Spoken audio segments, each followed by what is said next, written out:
Hippo Balls Week 18 coming to you live from the Hippo Den. It is Hippo himself. Bet you didn't think you were getting Hippo Balls Week 18, huh? Hippo doesn't sleep. Hippo doesn't rest. There's another week of NFL, so Hippo is here for the people. Of course, we're going to start off with who's back, who's dead, but who's not back, but not dead. But first, let me congratulate Jan Ruselbron, true champion, jammer for life. What a month or so for Jan. Gets Brazil World Cup, gets a fantasy football championship from zero to hero really, really quickly. A huge bummer for me, of course. He pulverized me, beat me by like 80. There was zero chance. I tried to fight for a week too, but there was no point. Jan dominated me. Congrats to Jan, a true champion. I guess he has 3 rings. I had no idea. I thought he was horrible at fantasy. Turns out that I'm a bum. Also, huge controversy in the ANN Bowl in the third place game. Nemo was winning, of course, and then they decide to cancel that game. The points were still on the board. Yahoo decides to take the points off the board for Diggs, Mixon, and Hurst. Navid ends up winning 89.08 to 89.06. Navid comes in third, Nemo comes in fourth. Chaos, Bedlam. Doesn't really matter, but Bedlam nonetheless. Congrats to Jan. Congrats to me coming on second. A lot of people were talking down on my name all year. Want to say that. Said I ruined the league. Eckler trade. I guess I probably would have won with the Eckler trade, but no, Jan would have boomed me either way. He won by 90. Came in second place. Fought hard all year. I'm proud of myself. I'm proud of Hippo. Doesn't matter. Great year though. Of course, Nima's team also very amazing. Tough time the last couple weeks, but keep your head up. Island boys for life. On to who's back. All right, so speaking of the Fantasy Football Championship, of course, we all watched that Monday Night Football game. Crazy, crazy. I've never seen anything like it. We're watching Monday Night Football. I think it's the end of the first quarter, Bills, Bengals. T. Higgins, normal play looks like with DeMar Hamlin. He gets up for a second and then falls back down. Looks really bad. You don't know what's happening. The announcers have no idea what's happening. The players are all crowding around him. It's like chaos on the field.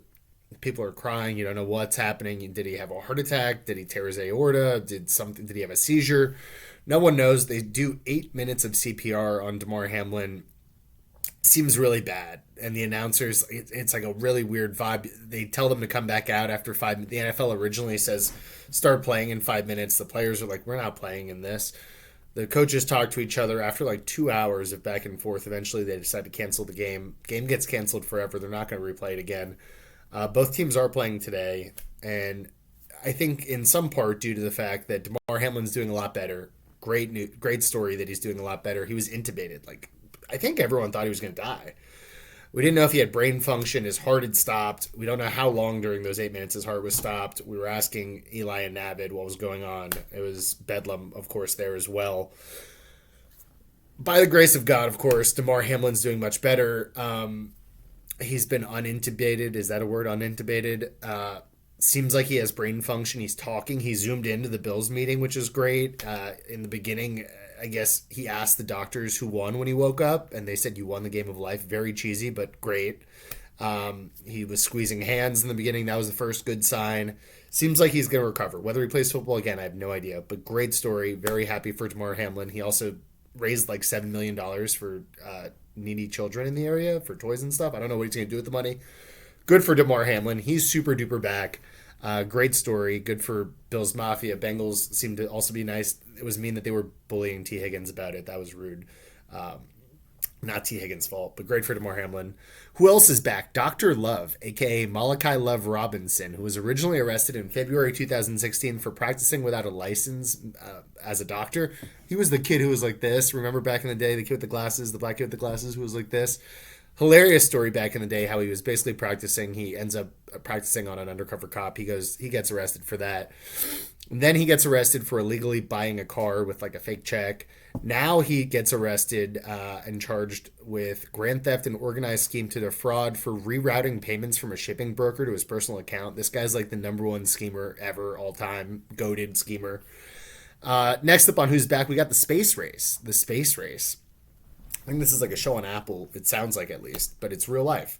This is the head of NASA who happens to be Bill Nelson, who's our former senator. The guy seems very unqualified to be the head of NASA. I had no idea he was the head of NASA until I saw this video that he's talking, and I'm like, isn't that Bill Nelson? That can't be Bill Nelson. He's the head of NASA.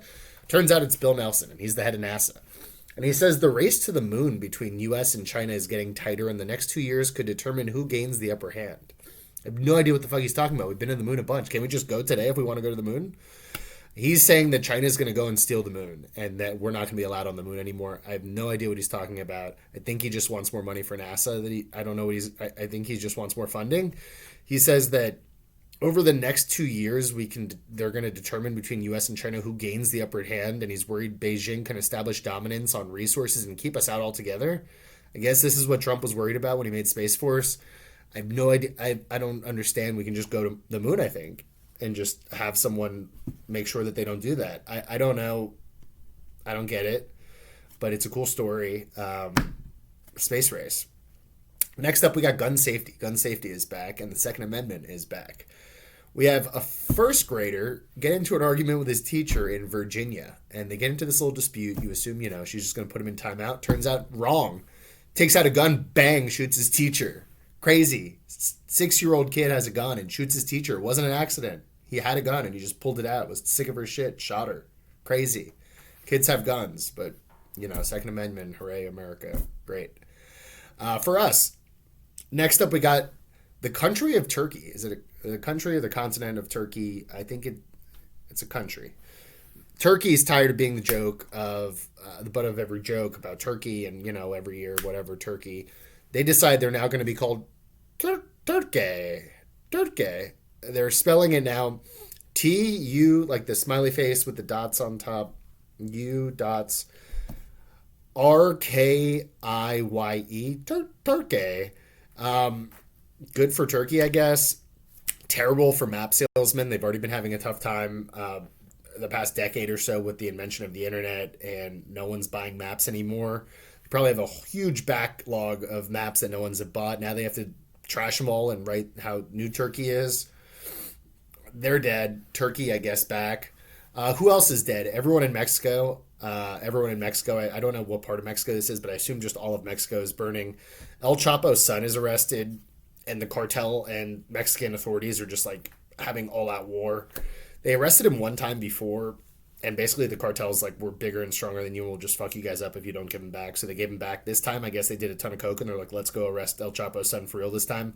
I don't think they've given him back, but the videos are chaos. They're just blowing up buildings and like shooting at regular planes in the air that I don't know why. They're just shooting. They're just all fucked up, super coked out, just everyone shooting each other. Not great. I don't even know what he was arrested. I guess just being El Chapo's son. They don't think they've given him back, though. We'll see how that ends. I don't know. Why is America not helping Mexico? Aren't we friends with Mexico? Why don't other countries step in and like...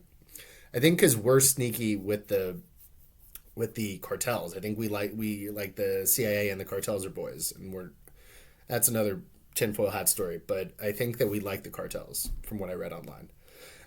Who else is dead? Any kids watching porn in Louisiana? This is horrible for kids. All of us were 12 and 13 going on our family computers and trying to see some boobs and stuff. Not kids in Louisiana, unfortunately. Now they passed a new law where basically you have to prove that you're over 18. You have to like put in a license and like social security number to try to jerk off. Horrible time for the kids in Louisiana. They're gonna have to like ask their dad for their license, and then the dad knows you're gonna go jerk off. Disgusting, horrible, terrible time for Louisiana kids. They're super dead. Lastly, on who's dead, airline ground crew member. An airline ground crew member was ingested by an engine. That's how they put it. Instead of just he got sucked into an engine and ripped into a billion pieces. In Montgomery, Alabama, he was working for American Airlines. Super duper horrible way to start the new year. Not great. He's actually dead. Bummer for him. Who's not back but not dead? Ron Jeremy, the Jewish hedgehog. Ron Jeremy, of course, legend in the porn game. But seems like he was not the best guy at the end here. He was being tried for rape and a bunch of other sexual assault allegations. He's in his 70s, I think. He was being tried for all these crimes. Turns out he was not the best dude. Of course, legend and good for Jews. And it made us feel like we could also have bigger penises, which we didn't. But there was a guy who did. It was good for us. It turns out he has severe dementia, so he's not going to be tried for these crimes. Still not great for him. Severe dementia is not good, but he's not going to be tried for the rapes. Not back, but not dead. Ron Jeremy. Secondly, on Not Back, Not Dead, Peyton Hillis. This is actually a sad story. Peyton Hillis, the guy who was on the Madden cover that one year and then didn't really do much, but that one year he was really, really good on the Browns. He saved his children from drowning. Unfortunately, I think he got like a lot of water in his lungs and like he kind of drowned himself. He's in the ICU. Praying for Peyton Hillis for real. Sad story. He saved his children. He's a hero. Peyton Hillis will always remember you from Madden and from this story. Praying for Peyton Hillis. Next up, we got Prince Harry's penis. Prince Harry and his penis. He's coming out with all these. I guess he's coming out with a book. He's coming out with all these stories, and he says that he had a frostbitten penis at Prince William and Kate Middleton's wedding in April 2011. He went to the North Pole a month prior, and I guess like his penis was just frostbitten for months on end. He says it was very uncomfortable. I assume it's fine now because he's telling the story like it was, it happened. Not back, but not dead. His penis. Jeremy Renner. Jeremy Renner, who was in The Hurt Locker, of course. Good movie. He's also in Marvel and Hawkeye. I don't watch those movies. I don't know what Hawkeye is. I read comic books as a kid. I never came across Hawkeye, but I guess people like that. He was snowplowing on New Year's Day, and he got run over by his own snowplow, 7-ton snowplow. So I guess he's a superhero. He's in critical but stable condition in the ICU. He posted a selfie. It seems like he got pretty fucked up, but he think he's going to live. Jeremy Renner, wishing you the best as well. Lastly, we got Kevin McCarthy. Kevin McCarthy, not back but not dead. 15-round House Speaker vote. The most ridiculous thing you've ever seen. I don't know if you've kept up with this at all, but every night they've been voting like 3 times a day. It's the longest speaker race since 1859. And basically, you have the super right-wing Nazi QAnon part of the Republican Party with like Gates and Bobart and those guys. And they're just like asking for ridiculous shit. And they're like, we're not going to vote for you unless like you let us do whatever we want. And McCarthy finally like is groveling, like, please, I need the votes. Please, I'll do whatever. I'll suck your dick. Horrible, disgusting. The government's in shambles. And finally they're like, all right, we want more stuff. And he just keeps giving them stuff and he's begging Matt Gaetz. It's like pathetic. And Hakeem Jeffries is for the Democrats and he's getting all the votes there. So it's like 216, 212. They have guys coming up and saying they're voting for Kevin Hearn and they're laughing. Like, it's so stupid. It's literally idiocracy. It makes no sense. It's funny, but it's not that funny because it's our government. Eventually, finally, after the 15th round, I guess he gives Gates a bunch more shit and they vote for him. Hakeem Jeffries does this like super cool rap, like raps like what's his name? The guy from what's that? Miranda, that guy from that play, whatever the play is, you know what I'm talking about. But he does some cool rap and like everyone's like ooh, and then Kevin McCarthy comes up after and like no one really cares about Kevin McCarthy. He's a little bitch. Nothing's gonna happen. Nothing's getting passed for the next 2 years, so that's a bummer for us. Ridiculous story though. Show of the week. Kaleidoscope. Kaleidoscope on Netflix. It's this crazy show they've been talking about for years, and they're like, it's going to be mind-bending, and it's going to blow you have no idea what's coming. You can watch it in any order. That's the surprise. You can watch it in any order. 5,040 combinations. It's a master thief and his crew attempt an epic and elaborate heist worth $7 billion, but betrayal, greed, and other threats undermine their plans. It's with Giancarlo Esposito, the guy from Breaking Bad, the chicken guy from Breaking Bad. He's pretty good. I haven't watched it all, and I have not watched all 5,040 combinations. There's people online that say this is the right combination to watch it. They haven't watched all 5,040 combinations either. They don't know what they're talking about. Is it the best? Probably not. It's just more of a cool concept. Is it worth watching? I think so. I've watched like an episode and a half. Seems like a good idea. Have I watched in the right order? I have no idea. Is there a right order? I don't know. Cool idea. Is it the best? Probably not. They did something like Bandersnatch a couple years ago. Kind of the same thing. It's more of a gimmick. Ideas for next year for fantasy football. Superflex. I play in a Superflex league here in Tallahassee with some of the attorneys up here. I know that auction's cool. Love auction. Superflex is an idea. There's pros and cons to it. Basically, you have to have 2 quarterbacks. At the end of the year, you're struggling with like backups. Adds more skill. Is it worth it? I don't know. We can talk about it. On to picks. Finns need a win and Pats need a loss. We have completely shit the bed and lost 5 in a row. We do not control our own destiny anymore. We have Skylar Thompson. Teddy Bridgewater died immediately, like always. Tua is still concussed. We have Skylar Thompson rolling out there versus Joe Flacco. Of course, Wilson's benched forever. Mike White broke all his ribs. And Joe Flacco. Armstead looks like he's out. The Jets have a ton of players out, too. The line from Mike White to Flacco shifted like 5 points. Makes no sense. Must be the other injuries as well. The Finns were like plus 2.5. Now we're minus 3.5. We're at home. We need to win. I think we will. I'm putting all the money on 3.5. It's gonna be a disgusting, gross game, toilet bowl game. The over under is 37. I'm not touching that. I think we're gonna win. I think that if Skylar just does like his little 5 yard passes and we run, and McDaniel's not a fraud, he knows that he needs to win. Everyone knows he needs to win this game. All the coaches are getting fired if we don't win this game. We have to win this game. We also need the Bills to beat the Patriots. I do think that happens. I think Hamlin has them all super jacked up. I think the place is gonna be electric. It's at Bills.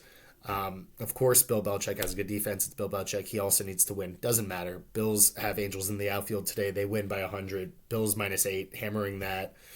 Next up, I got Steelers -2.5 at home against the Browns. They also need to win. It's a 1 p.m. game. They need to have the Pats and the Finns lose for them to get in.